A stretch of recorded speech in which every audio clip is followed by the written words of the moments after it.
400 के पार चाहिए हो। 22 में 400 के पार चाहिए हो।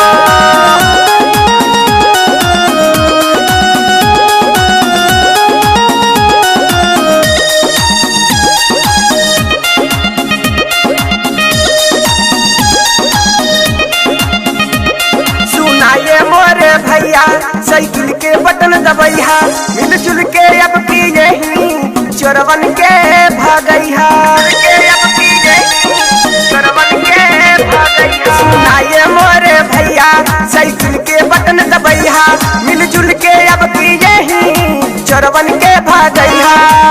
सबक तो फिर तेरा फतार चाहिए हो। 22 में 400 के पार जाई हो। सबक तो फिर तेरा फतार चाहिए हो। 22 में 400 के पार चाहिए हो। 22 में 400 के पार चाहिए हो।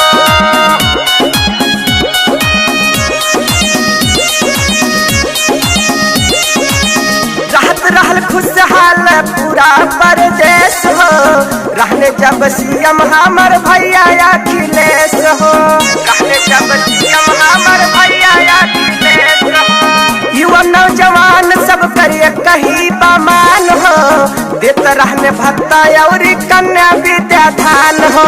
अखिलेश जी के काइल कमवा लगवा जानी बुलैया, मिलजुल के ई चोरवन के यूपी से भागैया रे। भैया जी के जलवा बरकरार चाहिए हो। 22 में 400 के पार चाहिए हो। सबक तो फिर से रफ्तार चाहिए हो। 22 में 400 के पार चाहिए हो।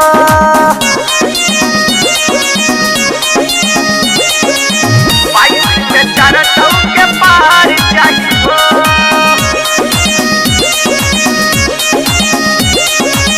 लूट हट होत बाटे रोज बलात्कार हो। केहू न चलौले से अखिलेश जे सरकार हो। केहू न चलौले से अखिलेश जे सरकार हो। शैलेश कहेला सपा फिर आई, सपा वाला झंडा लिहले चंचल अब उठाई।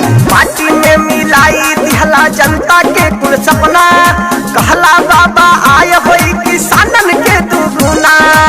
यूपी में तई है ललकार चाहिए हो। 22 में 400 के पार चाहिए हो। यूपी में तई है ललकार चाहिए हो। 22 में 400 के पार चाहिए हो।